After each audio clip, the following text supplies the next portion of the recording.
नमस्कार, आप ये लाइव तस्वीरें देख रहे हैं हरियाणा के करनाल से। आज मैं आपको मिलाऊंगी एक ऐसे शख्स से, मतलब कि आप ये दुकान देख सकते हैं, ये इनकी दुकान है और 10th पास ये है। और अब अगर मैं आपको बताऊं तो साइंस और टेक्नोलॉजी की जो नॉलेज इन्हें है तो वो किसी बड़े बड़े महान व्यक्ति को भी नहीं हो सकती, क्योंकि जो इनके चैनल है उस पर मतलब मिलियंस में व्यूज आते हैं और बताया जा रहा है सिर्फ 10th तक पढ़े हुए हैं। इट मीन्स कि अगर आपको नॉलेज है तो आपको एक डिग्री का जो टुकड़ा होता है वो नहीं चाहिए, यानी कि अगर आप डिग्री का टुकड़ा जो है वो हासिल कर भी लेते हो तो भी आपको जो है नॉलेज नहीं मिल सकती। तो आपके पास सर कितने पढ़े हुए हैं आप? एक्चुअली मैंने पढ़ाई जो किया स्कूल से वो 10th तक करिए रेगुलर, लेकिन बचपन से ही विश्वास ये था कि जो नॉलेज है वो ज़्यादा इंपॉर्टेंट है। डिग्री कलेक्ट करना कोई ज़्यादा मतलब ज़रूरी नहीं है, अगर हमारे पास नॉलेज है ना वो सबसे बेटर है। मेरी जो शुरू से ही जो सोच थी वो तर्क वितर्क में विश्वास करने की थी। मतलब जैसे किताबों के अंदर जो चीज़ें लिखी हैं मैं उन पे आँख मीच के विश्वास नहीं कर रहा था। मैंने किताबों के अंदर बहुत सारी गलतियाँ ऐसी ढूंढी हैं, मतलब अब टीचर्स को बताया कि देखो इसमें ये गलत लिखा है, तो टीचर ने भी एक्सेप्ट किया वो। लेकिन हमारे ज़्यादातर जो युवा हैं, जो मतलब आजकल के जो नौजवान हैं, वो क्या करते हैं, वो लिखित में ज़्यादा विश्वास करते हैं ना कि अपने दिमाग पे।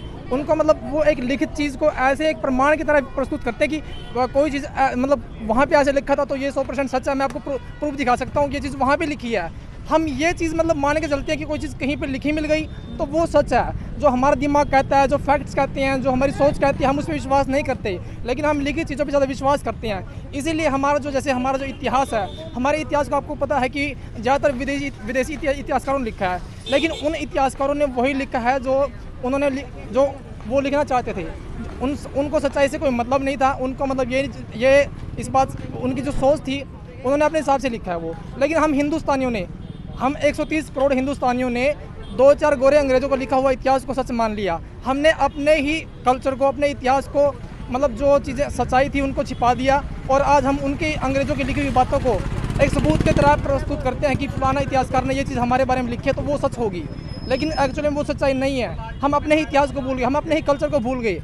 आज हमारा देश जो जहाँ पे खड़ा है उसकी वजह क्या है? हमारी गुलामी वाली सोच, गुलामी वाली मानसिकता। एक चीज़ देखो कि हमारे देश ने सबसे पहले विश्वविद्यालय, सबसे पहले गुरुकुल की व्यवस्था हमारे देश में थी, सबसे पहले एजुकेशन सिस्टम हमारा देश लेके आया। लेकिन हमारा देश एंशिएंट टाइम में, जो प्राचीन काल में इतना आगे था, उसके बाद भी आज हम सबसे पीछे रह गए। क्यों? इसकी वजह सिर्फ यही है कि जो हमारी गुलामी वाली मानसिकता है, सिर्फ ये, क्योंकि हम हिंदुस्तानियों ने 700 सालों से भी ज़्यादा की गुलामी वाली मानसिकता के साथ जीवन जिया है और हमारे अंदर आज वो हमारे खून में समा गई है। हम उससे बाहर निकलना नहीं चाहते। आज हम सर देश ने आखिरकार तो आज़ादी पा ही ली है ना? आज़ादी पा ली है, लेकिन आज हम क्या करते हैं? आज हम अपने जो देसी चीज़ें हैं उनको मानने के लिए तैयार ही नहीं है। जैसे आयुर्वेद है, आयुर्वेद के अंदर वो पावर है जो बड़ी से बड़ी बीमारी का इलाज कर सकते हैं, लेकिन हम ज़रा सी बीमारी के लिए एक अंग्रेजी डॉक्टर के पास भागते हैं। उसको मतलब अगर कोई आयुर्वेदिक डॉक्टर कोई किसी भी बड़ी बीमारी का दावा करता है कि मैं इसको ठीक कर सकता हूँ, हम सोचते हैं कि कोई अंधविश्वास है, पाखंडी है, ये है, वो है। तो हमारी जो मानसिकता वो क्या बन गई है? हम हर चीज़ के लिए विदेशी लोगों के पीछे भागते हैं। अगर कोई आविष्कार होगा तो सोचते हैं अमेरिका में वो होगा। अगर हमारे देश में कोई बोलता है ना कोई आविष्कार किया, मैंने कुछ किया, हम उसको सीरियसली नहीं लेते। क्या यही हमारी मानसिकता है? हम अपने देश के लोगों को सीरियसली लेते ही नहीं है, यही हमारी मानसिकता है। इसलिए हम हर चीज़ के लिए यूरोप, अमेरिका, इनके पीछे देखते हैं। मतलब हर चीज़ का सोल्यूशन उनके पास है, हमारे देश के लोगों के पास कोई सोल्यूशन ही नहीं है। अगर रामदेव कोई बोलता है कि मैंने इसका कोरोना का इलाज ढूंढ लिया तो हम सोचेंगे क्या बकवास कर रहा है, कोई पाखंडी बाबा है, कोई उसने क्या किया होगा उसने। मतलब हमारी सोच ही ये गलत है। हम सच्चाई को मानने के लिए तैयार ही नहीं है। हम कुछ कर सकते हैं। हम मतलब हमारे अंदर ये आत्मविश्वास है ही नहीं है कि हम इंडियन भी कुछ कर सकते हैं। हमारी जो गुलामी वाली मानसिकता वो हमें इतना मजबूर कर रही है कि हमारे देश में आज डॉक्टर इंजीनियर की कमी नहीं है। लेकिन देखो नासा के अंदर 40% इंडियंस, अमेरिका में हर चौथा डॉक्टर इंडियन। फिर भी हर जो खोज होगी नाम आएगा अमेरिका ने खोज किया, नासा ने खोज किया है, लेकिन काम कौन लोग कर रहा है? हमारे देश के लोग कर रहे हैं। आज हमारे देश के साइंटिस्ट, इंजीनियर की, डॉक्टर्स की यूरोप, अमेरिका में इतनी भारी डिमांड है कि आप सोच भी नहीं सकते। क्यों? क्योंकि उनके अंदर काबिलियत है, वो आविष्कार कर सकते हैं। वो लोग जो है हमारे इंजीनियर डॉक्टर्स को बाहर बुला रहे हैं, आप ये कहना? हाँ, वो बाहर बुला रहे हैं और उनका फ़ायदा उठा रहे हैं और अपने नाम से वो उनकी की हुई खोजों को अपने नाम देकर, अपनी कंपनी के नाम से उनको पेटेंट करवा के। लोग भी तो बाहर जा रहे हैं ना, हमारा देश छोड़कर जा रहे हैं। हमारे देश के लोग जो बाहर जा रहे हैं ना, उनकी मानसिकता क्या है? उनकी मानसिकता सिर्फ ये है ना कि हमें पैसा कमाना है, हमें अपनी लाइफ सेटल करनी है। अगर एक अंग्रेज साइंटिस्ट अपनी पूरी ज़िंदगी को दांव पर लगा देगा, वो ये सोच के कि मैंने एक आविष्कार करना है, वो इस चीज़ पे ध्यान नहीं देगा कि मैंने अपनी लाइफ सेटल करनी है। अगर हमारा एक डिग्री होल्डर, बीटेक मतलब कोई भी एक इंजीनियर लेवल का कोई विद्यार्थी अगर कोई 2-3 लाख की नौकरी मिल जाए उसको, तो बड़े खुशी से गर्व करेगा कि मुझे 2-3 लाख रुपये की नौकरी मिल गई है। वो अपने लाइफ को मतलब कंफर्टेबली जीना चाहता है। वो उसने नॉलेज गेन अपने एजुकेशन टाइम, मतलब जो पढ़ने लिखने के दौरान टाइम उसने गेन किया ना, वो उसको वहीं पे ख़त्म कर देता जब तक उसको नौकरी नहीं मिलती। जब उसको नौकरी मिल गई, उसने आगे सोचना समझना, आगे चीज़ें नई चीज़ें सीखना वो बंद कर दिया। क्यों? क्योंकि उसकी लाइफ सेटल है। उसको मतलब ऐश और आराम की ज़िंदगी जीना पसंद है, उसको दिखावे की ज़िंदगी जीना पसंद है। पर उसकी जगह अंग्रेज़ जो मतलब एक डिग्री होल्डर वो सर आप ये कहना चाह रहे हो कि उन लोगों को यहाँ पर वो सुविधाएं नहीं मिल रही इसलिए वो बाहर जा रहे हैं, क्योंकि जो डॉक्टर इंजीनियर इसकी 2 वजह हैं। पहली वजह तो थोड़ी एक ऐसा प्लेटफॉर्म नहीं है कि मतलब कि यहाँ पे वो उनको जॉब मिल जाए। पर हम जॉब क्यों करें? मान लो कि मेरे पास एक टैलेंट है, मैं अपने इंडिपेंडेंटली भी एक आविष्कार कर सकता हूँ, कोई खोज कर सकता हूँ। मैं क्यों नहीं कर रहा? क्योंकि मेरे अंदर एक आत्मविश्वास की कमी है। हम देखते हैं कि अमेरिका में 10-12 साल के लड़के ने कोई आविष्कार कर दिया, कोई खोज कर दी। 15-15, 20-20 साल के ऐसे पता नहीं कितने सारे एग्जाम्पल है कि उन्होंने पढ़ाई लिखाई के दौरान ही कोई आविष्कार कर लिया, कोई एप्लीकेशन बना ली, कुछ नई खोज कर ली। पर हमारे देश के लोग इस चीज़ में क्यों पीछे हैं? यही तो मानसिकता ना कि हम सिर्फ एक नौकरी के पीछे भागते हैं। हम बचपन से हमें सिखाया जाता है कि हमें नौकरी करनी है, बेटा आपने डॉक्टर बनना है, डॉक्टर बन के अपने इतना पैसा कमाना है, इंजीनियर बन के ये नौकरी करनी है। हम सिर्फ पैसे के पीछे भागते हैं, हम आविष्कार के पीछे। वैसे भी देखो हमारे जो देश की मेंटालिटी है, आप मतलब किसी को सर्वे करा लो कि 10 साइंटिस्ट के नाम बताना, कोई नहीं बता पाएगा, क्योंकि हमारे देश में साइंटिस्ट की कोई वैल्यू है ही नहीं है। तो साइंटिस्ट बनना कौन पसंद करेगा? बॉलीवुड के किया जा सकता है मेंटालिटी। सर देखो, इसको अगर हमने इस माइंडसेट को चेंज करना है, पहले तो हमारे देश के लोगों में एक आत्मविश्वास लाना पड़ेगा कि हम देखो, हम जो भारतीय है ना, वो हर चीज़ में आगे थे, एंशिएंट टाइम में भी और आज भी हो सकते हैं। क्योंकि आज काबिलियत की कमी, हमारे देश के लोगों में काबिलियत की कमी नहीं है। क्योंकि देखो हमारे जो देश के लोग बाहर जाके विदेशी कंपनियों के लिए काम कर सकते हैं, तो अपने देश के लिए क्यों नहीं कर सकते? वो कर सकते हैं, लेकिन थोड़ा सा हमें भी सोच बदलनी पड़ेगी कि देखो अगर आपको अमेरिका में 10 लाख रुपए मिल रहे हैं और यहाँ पे 5 लाख रुपए मिल रहे हैं, तो अपने देश के लिए काम करना ज़्यादा बेटर है। ये देखो, ये जो देशभक्ति सोच है ना, जो राष्ट्रवादी सोच है, ये जो लोगों का तो ये भी कहना है ना कि यहाँ पे तो उन्हें नौकरी ही नहीं मिल रही इसलिए वो बाहर जाना चाह रहे हैं। देखो आपकी बात सही है। जो देखो नौकरी का रीजन है ना, वो क्या है? गवर्नमेंट नौकरी के पीछे भागते हैं सभी एक ही मेंटालिटी है कि गवर्नमेंट नौकरी मिल जाए। पर देखो गवर्नमेंट किसी भी विकसित देश में देख लो, अमेरिका में देख लो, यूरोप में देख लो, 10 से 15% नौकरी ही गवर्नमेंट दे सकती है, उसके बाद नहीं दे सकती। सारा का सारा जो मतलब किसी भी विकसित देश की जो अर्थव्यवस्था है वो प्राइवेट सेक्टर के ऊपर टिकी है। तो प्राइवेट सेक्टर में कौन लोग आएंगे आगे? अगर मैं आज मैं अब मतलब अगर मैं कुछ नॉलेज गेन करके कोई नया स्टार्टअप बनाता हूँ, देखो अगर मैं कोई आइडिया लेके आता हूँ, उस आइडिया की कदर सरकार को करनी चाहिए कि मैं देखो ये आइडिया लेके आऊँ, मैं इस तरीके से काम करना चाहता हूँ, मैं फैक्ट्री लगाना चाहता हूँ या कोई मैन्युफैक्चरिंग यूनिट लगानी है, मैंने कोई नया आविष्कार करना है, मुझे कुछ भी मतलब एक मेरे दिमाग में कुछ सोच है, एक प्लानिंग करके आया हूँ, तो उस प्लानिंग की कदर होनी चाहिए। ये सोच इजराइल के अंदर है। इजराइल में क्या करते हैं, एक छोटा सा देश है, लेकिन वो पूरी दुनिया के जो बड़ी बड़ी कंपनियां, उनके सभी के जो रिसर्च सेंटर है वो इजराइल के अंदर है। वो इसका रीज़न ये है कि पूरी की पूरी फंडिंग जो रिसर्च की है वो इजराइल करता है। इजराइल बोलता है कि आप सिर्फ आइडिया लेके आओ, इन्वेस्टमेंट हम करेंगे, और जो मतलब कि जो आविष्कार होगा उसके जो शेयर होंगे, मतलब प्रॉफिट होगा, वो हम उसमें डिवाइड कर लेंगे।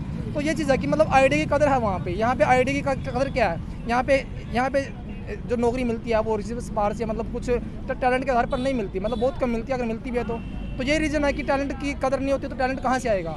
आज देखो थोड़ा सा बदलाव आया कि देखो यहाँ पे जो कितने एजुकेशन सेंटर हैं, आज यहाँ पे सेंटरों की भीड़ है, लेकिन 5-10 साल पहले जो दलाल थे उनके पास भीड़ थी कि नौकरी के लिए मैं 10 लाख देने के लिए तैयार हूँ, मैं 20 लाख देने के लिए तैयार हूँ। जो ये मेंटालिटी थी थोड़ी बदलाव चेंज हुआ है, इसमें बदलाव आया है।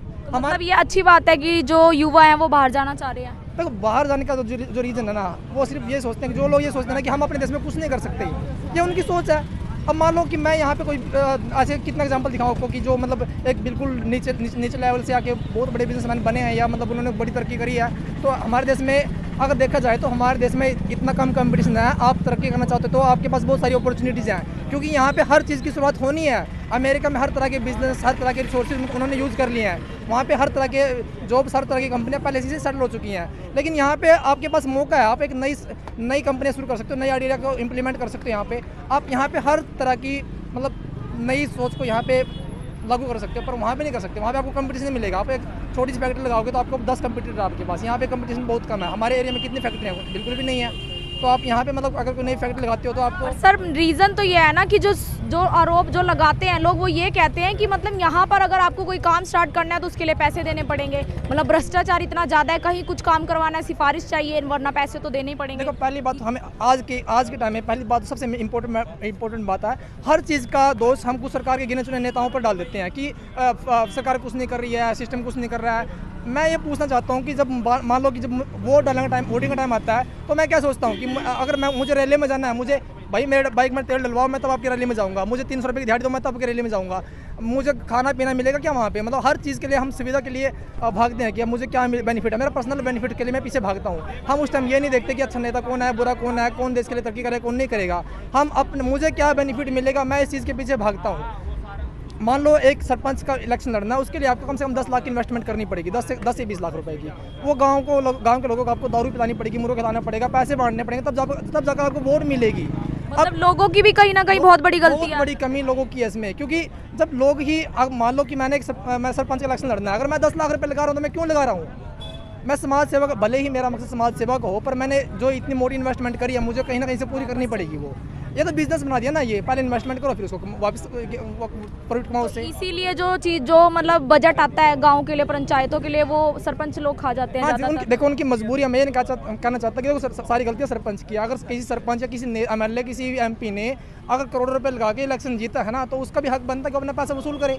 क्योंकि जब पब्लिक एक रैली में जाने के लिए बोलते हैं कि मुझे 300 रुपये की दिहाड़ी चाहिए, मुझे बाइक में पेट्रोल चाहिए, मुझे अपना खर्चा वसूल चाहिए, तो वो खर्चा अपना क्यों नहीं वसूल करे? मतलब दोनों की गलतियाँ, दोनों की इसमें एक हाथ से ताड़ी नहीं बजती। हाँ, ये बात है कि देखो हमारे देश का सिस्टम ये है कि मान लो कि जो बेरोजगारी है, जो यहाँ पे जो लोगों के अंदर जो कमी है ना, जो बोलते हैं कि नौकरियाँ नहीं है, कई सारे ऐसे सर्वे हो चुके हैं जिनमें हमारे जो डिग्री होल्डर्स हैं, MBA होल्डर है, मतलब ये BTech होल्डर है, इनका मतलब इनके अंदर जो काबिलियत का जो रेशो देखा गया ना, वो सब पूरी दुनिया में सबसे कम है। मतलब डिग्री है पर टैलेंट नहीं है। टैलेंट तो है ही नहीं कुछ भी।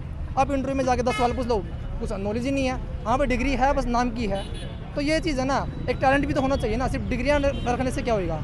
हम सिर्फ ये सोचते हैं कि बस मैं पास हो जाऊँ या अच्छे नंबर आ जाएँ, पर मैंने नॉलेज क्या गेन किया, हमारा इसमें इंटरेस्ट नहीं है, मैंने क्या सीखा और मुझे। पर यही तो बात है ना कि जो हमें नौकरी मिलती है वो उस कागज के टुकड़े पे ही मिलती है ना। यही सबसे देश की बड़ी कमी है। देखो इलोन मस्क को मैं एग्जांपल देना चाहता हूँ। इलोन मस्क से ये पूछा गया था कि जब आप किसी को नौकरी पर रखते हो तो आप उसमें क्या देखते हो, तो उन्होंने बोला कि मैं उसमें ये देखता हूँ कि वो कितना प्रॉब्लम को सॉल्व कर सकता है। मैं उसको मतलब कि उसके अंदर मतलब ऐसी काबिलियत देखता हूँ कि अगर मैं मतलब कोई उनके सामने कोई प्रॉब्लम है तो उसका वो सोल्यूशन कैसे करेंगे। अब डिग्री से क्या फ़र्क पड़ता है? मतलब कि ऐसे मैंने देखा कि जो बड़े बड़े इंजीनियर, जो बड़े बड़े साइंटिस्ट बने हैं ना, वो स्कूल में से ड्रॉप आउट है। वो स्कूल से, कॉलेज से निकाल दिए गए थे, लेकिन उसके बाद उन्होंने बड़े बड़े आविष्कार किए। वो क्यों किए? क्योंकि देखो अगर मेरे पास टैलेंट है, मेरे पास अगर मुझे लग रहा है कि ये किताबें पढ़ने से मुझे कोई फ़ायदा नहीं है, जो मेरा जो दिमाग जिस चीज़ में चलता है मुझे उसी में चलाना चाहिए।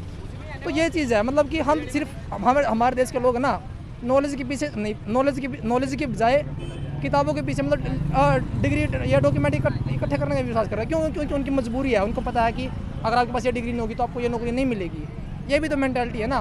हम नॉलेज की कदर ही नहीं कर रहे हैं, हम सिर्फ डिग्रियों की कदर कर रहे हैं, डॉक्यूमेंट की कदर कर रहे हैं। डॉक्यूमेंट में क्या रखा है? सर कहीं ना कहीं इसका कारण ये भी है ना, क्योंकि अगर डिग्री नहीं होती तो आप देख सकते हैं कि भारत में कितनी गरीबी है, लोगों के पास काम ही नहीं होगा।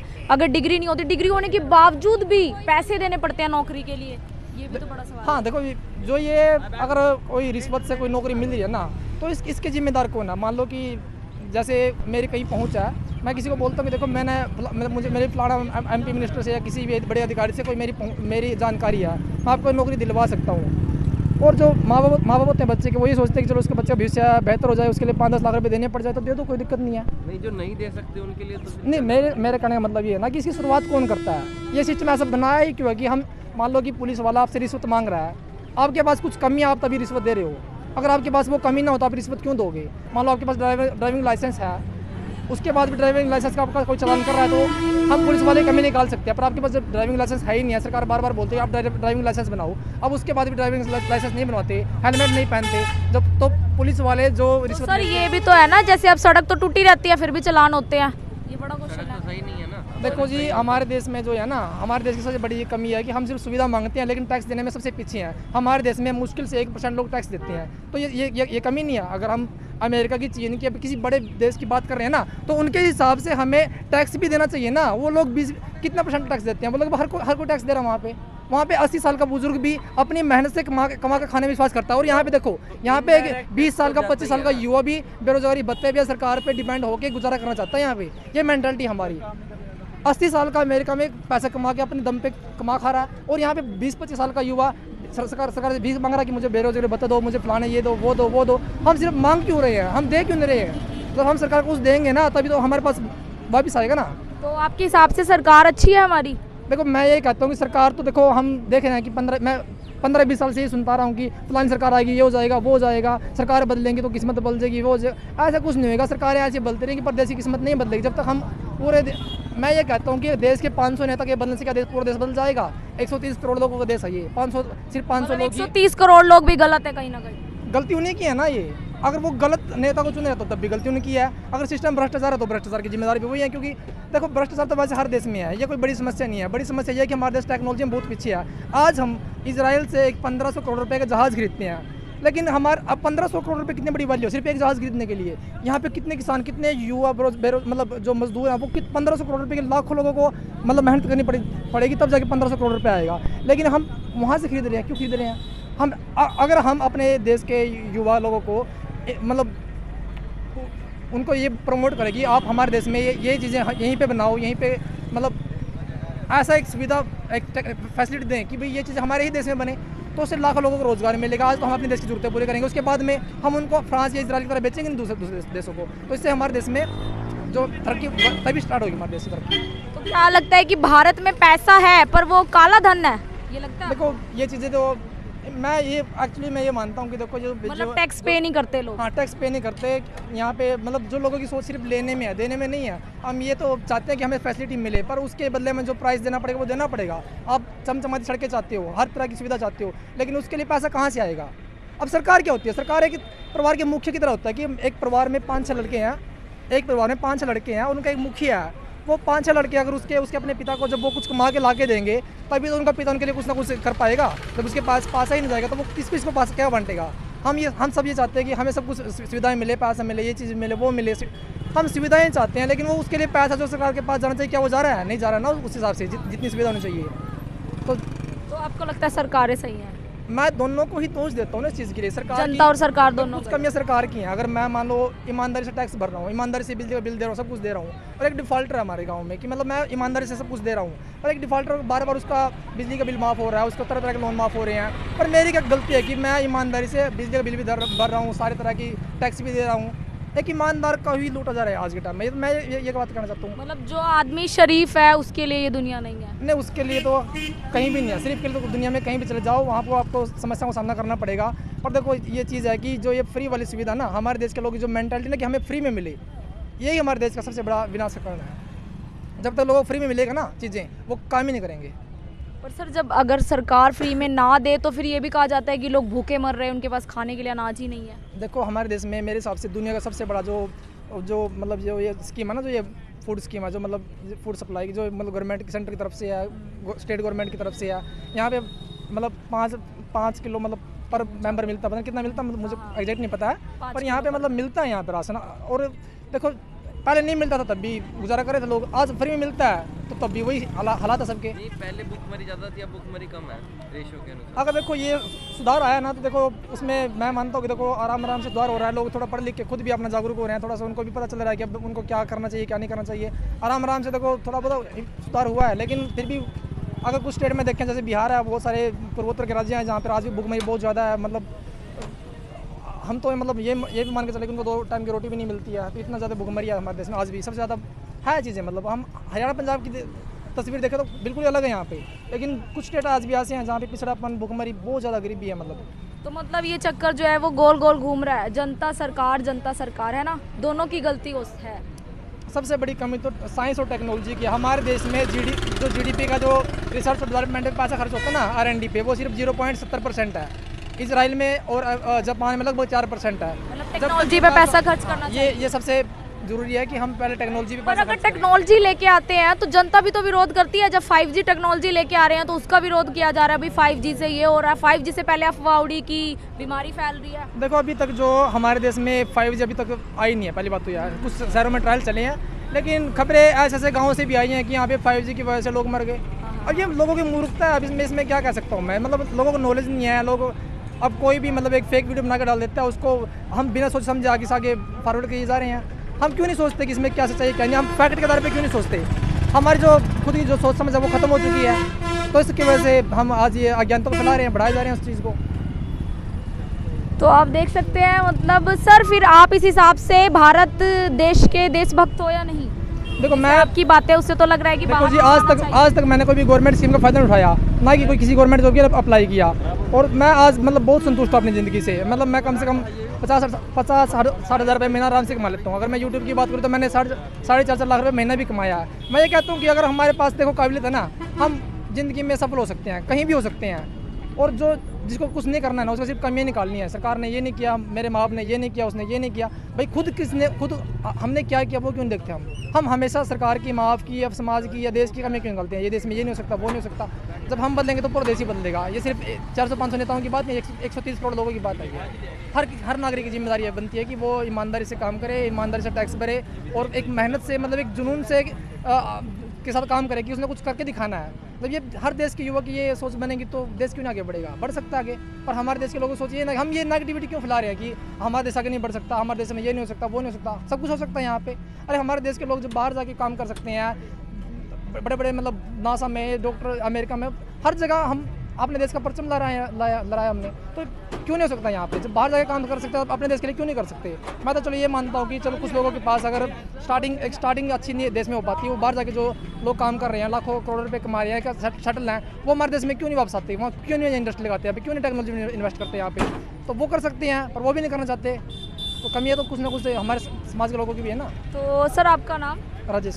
तो देख सकते हैं राजेश हमारे साथ थे। आपने सुनी इनकी बातें, कहीं ना कहीं मुझे भी इनकी बातें जो है सही लगी कि अगर दोनों तरफ से जो है काम हो तो कहीं ना कहीं देश में जो है सुधार हो सकता है। जनता को भी अपने दायित्व को समझना चाहिए और सरकारें तो फिर आपको पता ही है सरकारें कैसी होती हैं। तो मैं सभी से अपील करूंगी इस वीडियो को शेयर जरूर करें। बहुत अच्छा लगा सर आपसे मिलके। आप इतना सोचते हो कि भाई डिग्री मैटर नहीं करती, आप कुछ संदेश देना चाहोगे लास्ट में युवाओं को कि क्या करना चाहिए? देखो मैं ये संदेश देना चाहता हूँ कि देखो हम अपनी हमें पता है कि हमारे देश में कुछ समस्याएं हैं और समाधान भी हमें करना है। कोई बाहर के लोग नहीं आएंगे यहाँ पे समाधान करने के लिए। हम एक जुनून, हमारे अंदर एक ऐसा जुनून होना चाहिए, एक देशभक्ति की भावना होनी चाहिए। हमें इस देश के लिए कुछ करना है, इस देश का नाम रोशन करना है और इसके खोए हुए गौरव को वापस दिलाना है। हमें विश्व गुरु बनना है दोबारा से। तो मैं ये उम्मीद करता हूँ कि हर देश के युवा इस लगन के साथ अपना ईमानदारी से देश के लिए, मतलब एक देशभक्त बन के देश के लिए सोचेंगे और अपने लिए बाद में, लेकिन पहले देश के लिए, देश का नाम हमें रोशन करना है, हमें अपने देश को आगे लेके जाना है। तो एक ये मतलब जज्बा जब तक हमारे देश के युवाओं में नहीं होगा ना, तब तक हमारा देश आगे नहीं बढ़ सकता। तो आपने देखा कि कितनी अच्छी जो है इन्होंने बातें कही। तो अपने देश में थोड़ा सा रहिए, रुकिए और यहाँ पर भी जो है काम करने की एक बार कोशिश करिए। अगर आप जो है अपनी तरफ से कुछ करते हैं तो जरूर बदलाव देखने को मिलेगा। सभी से अपील, इस वीडियो को शेयर जरूर करें। लाइव तस्वीरें आपको दिखा रहे हैं हरियाणा के करनाल से। मैं आरती राणा, सहयोगी अमन ग्रोवर के साथ करनाल से आप सभी के साथ लाइव। धन्यवाद।